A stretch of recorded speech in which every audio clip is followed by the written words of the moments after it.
Hello दोस्तों, स्वागत है आप सभी का डीएलएस न्यूज चैनल पर एक बार फिर से। तो आज तारीख हो गई 20 जून 2021, दिन संडे रविवार, और बात करेंगे आज के मुख्य समाचार और टुडे ब्रेकिंग न्यूज के अपडेट वीडियो में नजर डालते हैं देश भर की तमाम बड़ी खबरों पर। आज की सबसे बड़ी बिग ब्रेकिंग न्यूज अपडेट में अपन जानेंगे दोस्तों, एक तो 2 से ज्यादा बच्चे जिन लोगों के परिवारों में हैं, उनको अब सरकारी योजनाओं का लाभ नहीं मिलेगा। आखिर किस राज्य से इस तरह का नया नियम शुरू होने जा रहा है, मैं आपको बताऊंगा पूरी बड़ी खबर विस्तार से। वहीं बैंक खाता अगर आपका है तो भी आपके लिए एक इंपोर्टेंट सूचना आ रही है, अब आपको चार्जेस ज्यादा देने पड़ेंगे। मौसम समाचार भी जानेंगे, देश के कई राज्यों में बाढ़ का खतरा मंडरा रहा है। नदियां खतरे के निशान से ऊपर बहना शुरू हो चुकी है और इसके चलते बांधों के गेट खोले जा रहे हैं। तो आखिर किन किन राज्यों में भारी बारिश और बाढ़ का खतरा है, जानेंगे अपन मौसम विभाग की चेतावनी के अंदर। साथ ही कुछ एजुकेशनल शिक्षा से संबंधित खबरें भी हैं, सरकारी नौकरियां भी जानेंगे, सरकार की कुछ बड़ी घोषणाएं, बड़े ऐलान भी हैं। तो आइए एक एक करके आज की 50 बड़ी ही इंपोर्टेंट यानी कि महत्वपूर्ण बड़ी खबरों पर नजर डालते हैं फटाफट से। बिल्कुल बने रहेगा आप मेरे साथ इस वीडियो में और एकदम पूरा लास्ट तक देखते रहिएगा। आपका बिना टाइम वेस्ट किए सीधे ले चलता हूं पहली खबर में। तो सबसे पहले तो आपको पता होगा कि आज 20 जून को फादर्स डे है और ये आज का दिन पिताओं को समर्पित होता है। जो हमारे पापा होते हैं उनके लिए आज का ये दिन होता है फादर्स डे। और वाकई में दोस्तों, इस दुनिया में हकीकत के कोई भगवान, ईश्वर, अल्लाह, गॉड है ना, तो वो माता पिता ही है। इसीलिए हमेशा माता पिता का सम्मान करें, उनकी बातें माने, बड़ों का आदर करें। और ऐसे में आप सभी के लिए भी हैप्पी फादर्स डे। और इस फादर्स डे के मौके पर कुछ पंक्तियां देखिए आप। पापा हर फर्ज निभाते हैं, जीवन भर कर्ज चुकाते हैं, बच्चों की एक खुशी के लिए अपने सुख भूल जाते हैं, जो खुद धूप में तपकर बेटों को छांव देते हैं वो होते हैं पापा।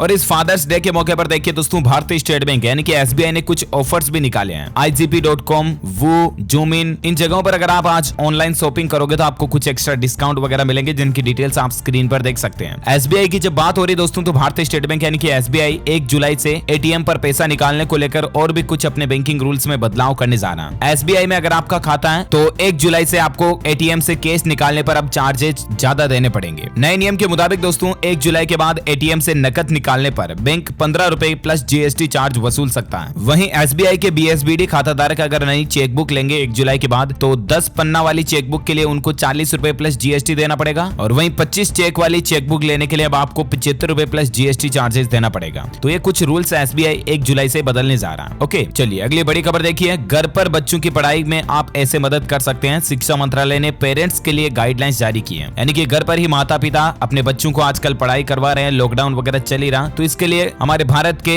यूनियन एजुकेशन मिनिस्ट्री की ओर से कुछ गाइडलाइंस जारी की गई है। हर एक माता पिता को इन बातों को जरूर जानना चाहिए, क्योंकि स्कूल बंद के दौरान घर पर पेरेंट्स बच्चों की कैसे मदद कर सकते हैं, इसको लेकर कुछ गाइडलाइंस आप स्क्रीन पर देख सकते हैं। मैं आपको बता देता हूँ कुछ पॉइंट्स कि आप अपने बच्चों के लिए रूटीन बनाएं और रूटीन में सिर्फ बच्चों के लिए पढ़ाई ही नहीं रखें, बल्कि उसके साथ खेलकूद का समय भी तय करें। और बच्चों के सामने टीवी देखना या फोन का इस्तेमाल करना, इस तरह के कामों से परहेज करें, क्योंकि फिर वो भी ऐसी ही आदतें सीखते हैं। पॉजिटिव भाषा का इस्तेमाल करें, बच्चों के सामने कभी गाली गलौज वगैरह ना निकालें, क्योंकि बड़े जो होते हैं ना वो बच्चों के लिए रोल मॉडल होते हैं। जो आप करोगे ना वही बच्चे सीखेंगे और वही बच्चे बड़े होकर करेंगे। एक पॉजिटिव अनुशासन का माहौल रखें और बच्चों को एंजॉय करवाना ना भूलें। आप बच्चों के साथ खेलें, उनको कहानी सुनाएं, गाना सुनाएं, कुछ मेमोरी गेम्स खेल सकते हैं। बच्चों को योग और व्यायाम करने की शिक्षा दें, उन्हें फिट रहने की आदत डलवाएं और आप अपने बच्चों को फिजिकल के साथ साथ मेंटली, मानसिक तौर पर भी मजबूत करें। तो ये सरकार की गाइडलाइंस है माता पिता के लिए। चलिए अगली बड़ी खबर देखिए आप। स्वास्थ्य कर्मियों पर हमला करने वालों के खिलाफ एफआईआर दर्ज होगी और सोशल मीडिया पर भी कड़ी नजर रखी जाएगी कि कहीं इस तरह का वीडियो वायरल होता है या फोटो वायरल होता है तो उन पर सख्त कार्रवाई की जाएगी। ये केंद्र सरकार ने सभी राज्यों को निर्देश दे दिया। दरअसल आपको पता होगा, कल ही इंडियन मेडिकल एसोसिएशन IMA के तकरीबन 2.5-3 लाख डॉक्टर्स ने एक प्रोटेस्ट किया था कि उनके खिलाफ जो हिंसा होती है डॉक्टरों के साथ, कई जगहों पर मारपीट की बातें हमें खबरें देखने को मिलती हैं। तो अब अगर कोई ऐसा करता है, डॉक्टरों के साथ दुर्व्यवहार करता है, तो सीधी उन पर एफआईआर दर्ज होगी, है ना। ये वाकई में सरकार की अच्छी पहल है। और अगली बड़ी खबर देखिए, जम्मू कश्मीर को लेकर बड़ी सियासी हलचल चल रही है। 24 जून को पीएम मोदी ने सर्वदलीय बैठक बुलाई है और इसमें हो सकता है कि जम्मू कश्मीर के विधानसभा चुनाव पर भी चर्चा हो सकती है, क्योंकि जम्मू कश्मीर में पॉलिटिकल मंथन चल रहा है और इसलिए 24 जून को सर्वदलीय बैठक बुला सकते हैं पीएम मोदी और इन 2 मुद्दों पर चर्चा हो सकती है। एक तो जम्मू कश्मीर में चल रही राजनीतिक गतिरोध के अलावा केंद्र शासित प्रदेश को पूर्ण राज्य का दर्जा देने पर भी चर्चा हो सकती है। और इसके अलावा सब कुछ ठीक ठाक रहा तो विधानसभा चुनाव कराने को लेकर भी मंथन हो सकता है। बाकी देखते हैं 24 जून को जब बैठक होगी तो मैं आपको बता ही दूंगा डीएलएस न्यूज चैनल के माध्यम से। फिलहाल अपन बात करें अगली बड़ी खबर देखिए दोस्तों, असम राज्य में इस तरह का नया नियम लगाने की सरकार प्लानिंग कर रही है कि अब 2 बच्चों का नियम शुरू होने जा रहा है। जिन लोगों के 2 से ज्यादा बच्चे हो जाएंगे उनको अब सरकारी योजनाओं का लाभ नहीं मिलेगा। असम के मुख्यमंत्री हेमंत बिस्व शर्मा की तरफ से कल ही ये कहा गया है कि राज्य में सरकार इस योजना को चरणबद्ध तरीके से 2 बच्चा नीति को लागू कर रही है। उन्होंने कहा कि केंद्र सरकार की योजनाओं में तो अभी ये संभव नहीं है, लेकिन राज्य सरकार की योजनाओं में इसे लागू किया जाएगा। दरअसल बढ़ती जनसंख्या को कंट्रोल करने के लिए ही सरकार ये नियम लागू कर रही है। हालांकि देखते हैं कि अब सरकार ये नियम तो लागू कर देगी, लेकिन 1-2 साल 5 साल बाद इसके क्या साइड इफेक्ट्स देखने को मिलते हैं। हो सकता है लिंग अनुपात वगैरह पर इसका असर देखने को मिले, और बाकी फिलहाल सरकार इस तरह की प्लानिंग को इंप्लीमेंट करने पर विचार कर रही है, और देखते हैं समाज पर इसका क्या असर देखने को मिलता है। आगे जो भी अपडेट आते हैं मैं आपको बताता रहूंगा। फिलहाल देखिए अगली बड़ी खबर कि असम सरकार का एक और कर्मचारियों के लिए आदेश निकल कर आ रहा है कि अगर बिजली का बिल नहीं दिया तो फिर उनको तनख्वाह भी नहीं मिलेगी, क्योंकि असम राज्य में बहुत ऐसे सरकारी कर्मचारी जो बिल ही नहीं भर रहे हैं, तो जिनका बिजली का बिल बकाया होगा ना तो उनको तनख्वाह नहीं मिलेगी। चलिए अगली बड़ी खबर देखिए दोस्तों, सरकार का दावा निकल कर आ रहा है कि स्विस बैंकों में भारतीयों का काला धन बढ़ने की खबरें जो आजकल मीडिया में चल रही है वो गलत है। रिपोर्ट में महज डिपॉजिट में बढ़ोतरी का जिक्र है। अब यहाँ पर वित्त मंत्रालय निर्मला सीतारमण जी की ओर से मंत्रालय का कहना है दोस्तों की कारोबारी लेन देन के चलते भारतीय कंपनियों के डिपॉजिट में बढ़ोतरी हुई होगी। स्विस बैंकों की भारतीय शाखाओं के कारोबार के चलते डिपॉजिट बढ़ा होगा, और स्विट्जरलैंड और भारत के बैंकों के बीच अंतर बैंक लेन देन में बढ़ोतरी हुई होगी। भारत में किसी स्विस कंपनी की सब्सिडरी की पूंजा में बढ़ोतरी हुई होगी, तो इन पर अब सरकार आगे और एक्शन ले सकती है। और फिलहाल देखिए अगली बड़ी खबर, बिहार राज्य में खतरे में है 88,000 टीचर्स की नौकरी, 11,000 डिग्रियों की दोबारा जांच होगी, और अगर इस तारीख तक सर्टिफिकेट नहीं दिखाए तो आपको नौकरी से भी हाथ धोना पड़ सकता है। दरअसल फर्जीवाड़ा करके कई लोग जो फर्जी डिग्रियां बना करके टीचर की नौकरी में घुस चुके हैं, तो उन लोगों के लिए अब सरकार क्या करें कि उनकी डिग्रियों की वापस जांच करा रही है। पंचायती राज और नगर निकाय संस्थानों के तहत साल 2006 से लेकर 2015 तक के बीच जो भी पोस्टिंग हुई, जिनकी भी नियुक्ति हुई, उन सभी 11,000 शिक्षकों की डिग्री की जांच वापस की जाएगी, और 21 जून से लेकर 20 जुलाई तक आपको अपने सर्टिफिकेट जो है वो गवर्नमेंट की वेबसाइट पर अपलोड करने होंगे। अगर आप अपलोड नहीं करते हैं तो हो सकता है कि आपको नौकरी गंवानी पड़ सकती है। ओके, और अगली बड़ी खबर देखिए दोस्तों, उत्तर प्रदेश में चेन स्नैचिंग के अपराध करने पर अब 3 साल से लेकर 14 साल तक की सजा की सिफारिश की जा रही है। राज्य विधि आयोग ने इस तरह की रिपोर्ट भी सौंप दी है, तो क्योंकि चेन स्नैचिंग की घटनाएं अपराध काफी बढ़ रहे हैं, तो इसी को लेकर अब धारा 410 में इसकी सजा को बढ़ाया जा रहा है, और 14 साल तक की जेल हो सकती है सिर्फ चेन खींचने के मात्र अपराध से ही। तो अच्छी पहल है सरकार की ये, वाकई में इससे अपराधियों में डर घुसेगा तो क्राइम रेशियो कम होगा। ओके, अगला अपडेट देखिए दोस्तों, हमारे देश के सबसे तेज दौड़ने वाले मिल्खा सिंह जी का निधन हो चुका है। 1929 में इनका जन्म हुआ था, 2021 में ये भगवान को प्यारे हो गए हैं। और देखिए फ्लाइंग सिख को अनोखी श्रद्धांजलि देने के तौर पर चंडीगढ़ के एक आर्टिस्ट वरुण, जिनका नाम है, उन्होंने पंख पर मिल्खा की तस्वीर बनाई है। ये तस्वीर देखिए आप भी। उन्होंने कहा कि आजादी के बाद भारत का नाम इन्होंने ही रोशन किया था। कई जगहों पर विदेशों में भारत का झंडा लहराने वाले मिल्खा सिंह वाकई में हमेशा हमेशा के लिए हमारे देशवासियों के दिलों में जिंदा रहेंगे। ये पंचतत्वों में विलीन हो चुके हैं और पूरे देश के साथ खेल जगत में शोक की लहर चल रही है कल से ही। भगवान इनकी आत्मा को शांति प्रदान करे, हमारी यही प्रार्थना है ईश्वर से। चलिए अगली बड़ी खबर देखिए, कुछ एजुकेशन शिक्षा से संबंधित न्यूज में आपको बताना चाहूंगा। राजस्थान में कंप्यूटर शिक्षकों की 10,453 पदों पर भर्ती होगी। मुख्यमंत्री अशोक गहलोत ने इसकी मंजूरी दे दी है। इतने दिन संविदा के आधार पर जो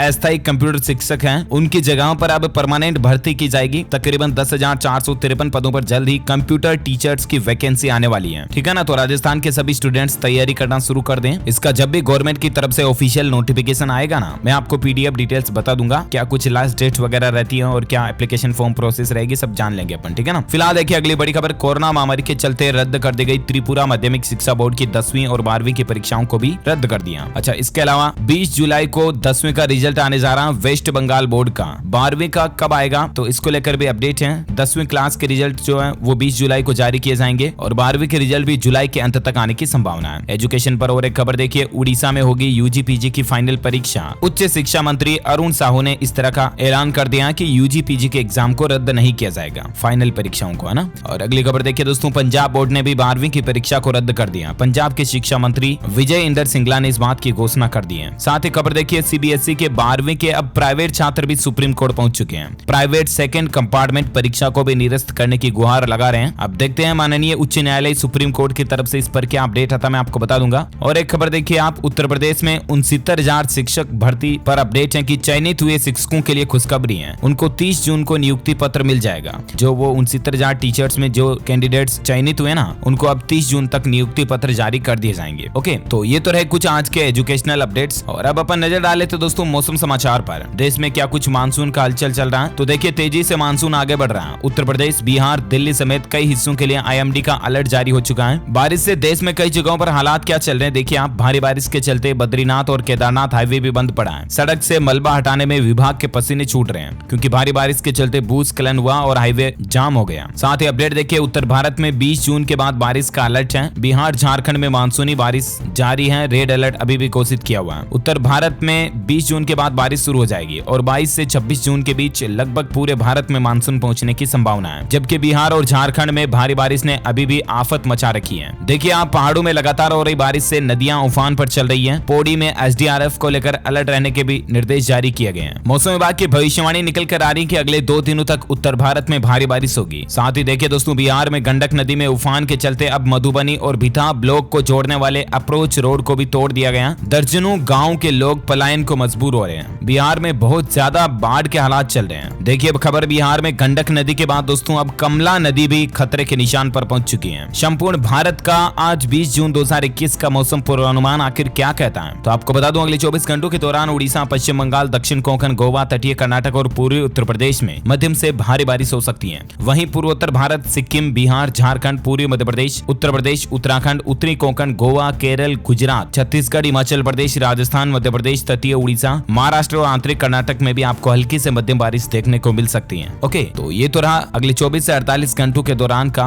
वेदर न्यूज अलर्ट। और आइए अब नजर डालते हैं कोरोना के क्या कुछ अपडेट चल रहे हैं देश में। तो देखिए खबर, आप बड़ी ही दुख की बात है, DPIIT के सचिव गुरु प्रसाद महापात्रा जी का कोरोना के चलते निधन हो चुका है। प्रधानमंत्री नरेंद्र मोदी ने भी इनके निधन पर शोक जताया। भगवान इनकी आत्मा को शांति दे, हमारी यही प्रे है। और खबर देखिए आप, असम में 1 जुलाई से खुलेंगे सरकारी कार्यालय। 21 जून से हर दिन 3 लाख लोगों को वैक्सीन लगाने का लक्ष्य रखा गया है। असम के मुख्यमंत्री हेमंत बिस्वा शर्मा की ओर से ये घोषणा निकल कर आ रही है। साथ ही खबर देखिए आप, तेलंगाना जो है वो कोरोना की दूसरी लहर में पूरी तरह से लॉकडाउन खत्म करने वाला देश का पहला राज्य बन चुका है। हालांकि केंद्र सरकार ने अभी भी राज्यों को आगाह किया है कि जो राज्य लॉकडाउन को पूरी तरह से हटा रहे हैं ना, वो सतर्क रहें, क्योंकि कोरोना की तीसरी लहर भी 1-2 महीने में आ सकती है। तो ऐसे में दोस्तों पूरी तरह से लॉकडाउन हटाने वाला, खत्म करने वाला तेलंगाना पहला राज्य बन चुका है अभी दूसरी लहर के बाद, है ना। और भी कई राज्य जो है धीरे धीरे लॉकडाउन हटा रहे हैं। केंद्र सरकार का कहना है दोस्तों की सतर्क रहे राज्य, नहीं तो बढ़ेगा वापस संक्रमण। लॉकडाउन में छूट से बाजारों में भीड़ दिख रही है और इसी को लेकर केंद्र सरकार ने वापस चेतावनी अलर्ट जारी किया है। तो आप भी सतर्क रहें दोस्तों, बिना मास्क घर से बाहर ना निकलें और बाजार में अगर काम है तो ही बाहर जाएं, बाकी बिना काम रबड़े नहीं। कहने का मतलब बिना काम घर से बाहर ना जाएं, ठीक है ना। चलिए अगला अपडेट देखिए आप, इंसानों के बाद जानवरों में भी कोरोना वायरस फैल रहा है। तमिलनाडु के जू में 4 और शेरों में कोरोना का डेल्टा वेरिएंट पाया गया। 9 साल की एक शेरनी जिसका नाम नीला है और 12 साल के पथबनाथन नाम के एक नर शेर की इसी महीने की शुरुआत में जू में कोरोना संक्रमण से मौत भी हो गई थी। और अब 4 और शेरों में कोरोना का डेल्टा वेरिएंट पाया गया। बड़ी ही दुख की बात है। वैसे भारत में अभी कोरोना का आंकड़ा डेटा क्या चल रहा है, तो देखिए आप, पिछले 24 घंटों के दौरान 45,984 नए मामले देखे गए, जबकि 1456 लोगों की मौत हुई पिछले 24 घंटों में। एक्टिव केस अभी भारत में चल रहे हैं 7,25,000 और भारत में कुल मरने वालों की संख्या का आंकड़ा 3,86,000 से ऊपर चला गया। ओके, तो ये तो रहा कोविड डेटा। और आइए दोस्तों अब अपन नजर डाल लेते हैं देश में जुड़ी कुछ और बड़ी खबरों में। तो अपडेट देखिए, रिलायंस जियो ने एक और रिकॉर्ड बना दिया। एयरटेल और वोडाफोन आइडिया को पीछे छोड़ मार्च में भी सबसे ज्यादा कस्टमर हासिल करने वाली टेलीकॉम कंपनी रिलायंस जियो रही है। साथ ही खबर देखिए आप, दिल्ली हाई कोर्ट का कहना है कि बेटे की उम्र भले ही 18 हो जाए, लेकिन फिर भी पिता की जिम्मेदारी समाप्त नहीं हो जाती है। पिता उसको गुजारा भत्ता दे। अगर बेटे की उम्र 18 के होने के बाद भी बेटा कोई नौकरी नहीं करता है, तब तक कुल मिलाकर के उसकी परवरिश करना पिता की जिम्मेदारी है। ओके, अगली खबर देखिए, इस बड़ी कंपनी का अगर आपने शेयर खरीद रखा तो हो सकता है कि आपको 1 रुपया भी ना मिले। कंपनी ने खुद इसका कारण भी बताया। दरअसल यहाँ पर बात हो रही है वीडियोकॉन कंपनी की। जी हाँ, वीडियोकॉन के इस अधिग्रहण में वीडियोकॉन को कर्ज देने वालों का 96% पैसा डूब सकता है। वहीं इसके शेयर खरीद बिक्री के लिए शेयर मार्केट में उपलब्ध नहीं होंगे। इसके बाद वीडियोकॉन के शेयरों की कीमत शून्य हो जाएगी। वीडियोकॉन ग्रुप में अगर आपने भी पैसा लगा रखा तो रिस्की है ये। शेयर मार्केट को लेकर एक अच्छी खबर आ रही है, ये देखिए आप, HDFC बैंक के निवेशकों के लिए खुशखबरी है। बोर्ड ने किया 6.5 रुपए प्रति शेयर डिविडेंड देने का ऐलान। मतलब कि देश के सबसे बड़े प्राइवेट बैंक HDFC बैंक के जो शेयर होल्डर्स हैं उनको प्रति शेयर 6.5 रुपए का डिविडेंड दिया जाएगा। तो ये HDFC के शेयर होल्डर्स के लिए अच्छी खबर है। और अगली खबर देखिए आप दोस्तों, अगर मैं आपसे एक सवाल पूछूं कि देश में रहने के लिहाज से सबसे बढ़िया शहर कौन सा है, तो इसका जवाब है बेंगलुरु। टॉप 5 में भी दिल्ली ने जगह नहीं बनाई है। ये हाल ही में एक सर्वे में पता चला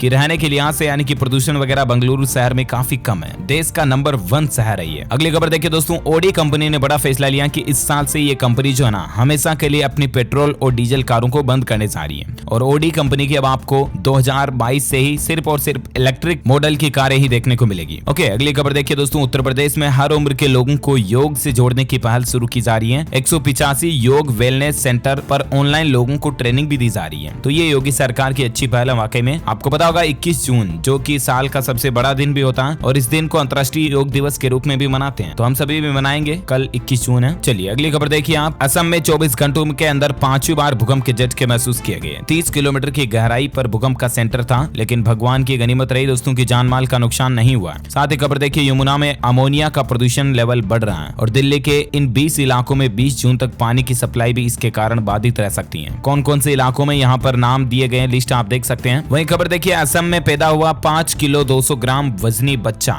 डॉक्टर ने बताया कि राज्य में अब तक का ये सबसे ज्यादा वजनी नवजात बच्चा है और बच्चा बिल्कुल स्वस्थ है। साथ ही साइंस एंड रिसर्च को लेकर खबर देखिए आप। अमेरिकी वैज्ञानिकों का दावा निकल कर आ रहा है कि इंसान के दिमाग को पढ़ने वाला हेलमेट तैयार हो चुका है। इसका ट्रायल भी सफल रहा है। 37 लाख रुपए इसकी कीमत होगी और जल्द ही ये मार्केट में भी उतारा जाएगा। ये ऐसा हेलमेट है जो इंसान के दिमाग को पढ़ सकता है, क्योंकि जब भी हम दिमाग में कुछ भी सोचते हैं ना तो हमारे दिमाग से वाइब्रेशंस निकलते हैं, वेव्स तरंगे निकलती हैं और उनको ये हेलमेट रीड कर सकता है कि आप क्या सोच रहे हो, आपके दिमाग में क्या चुल मच रही है, क्या दिमाग में हलचल चल रही है। इस तरह के सेंसर इसमें लगे हुए हैं। मतलब देखिए दोस्तों टेक्नोलॉजी किस हद तक बढ़ रही है हम सोच भी नहीं सकते हैं, राइट। अगली खबर देखिए। ये बॉलीवुड सेलिब्रिटी अब क्रिप्टो करेंसी में लेगा अपनी फीस। ऐसा करने वाला भारत का पहला ये आर्टिस्ट बन चुका है। दरअसल रैपर रफ्तार के बारे में तो आपने जरूर सुना होगा, ये रैप बनाते हैं। तो रफ्तार का कहना दोस्तों कि अब वो अपनी परफॉर्मेंस के लिए क्रिप्टो करेंसी में पेमेंट लेंगे। उन्होंने कहा कि मैं ब्लॉकचेन टेक्नोलॉजी से काफी प्रभावित हूं और इसीलिए इसको बढ़ावा देने के लिए ऐसा कर रहे हैं। वहीं देखिए मध्य प्रदेश में अब सरकारी कर्मचारियों पर लगी रोक को सरकार ने हटा दिया। अब सरकारी कर्मचारी अपना ट्रांसफर करवा सकते हैं। 1 से लेकर 31 जुलाई तक के बीच में तबादला करवाना चाहते हैं, क्योंकि कोरोना वगैरह के चलते बहुत सारे गवर्नमेंट एम्प्लॉय जो है ना वो दूसरी जगह पर अपना ट्रांसफर करवाना चाहते हैं, तो करा सकते हैं। 31 जुलाई तक मौका आपके पास। ओके, इसी कड़ी में दोस्तों यहाँ दिन भर की तमाम बड़ी खबरें, मुख्य समाचार, टुडे ब्रेकिंग न्यूज का अपडेट वीडियो यहीं फिनिश होता है। वैसे आप जीत सकते हैं हमारी डीएलएस न्यूज टीम की तरफ से एक शानदार और सरप्राइज गिफ्ट। इसके लिए आपको लिखना होगा इस सवाल का जवाब इस वीडियो के नीचे कमेंट बॉक्स में कि दोस्तों भारत में सबसे ज्यादा लंबे समय तक रहने वाले प्रधानमंत्री कौन हैं या फिर कौन थे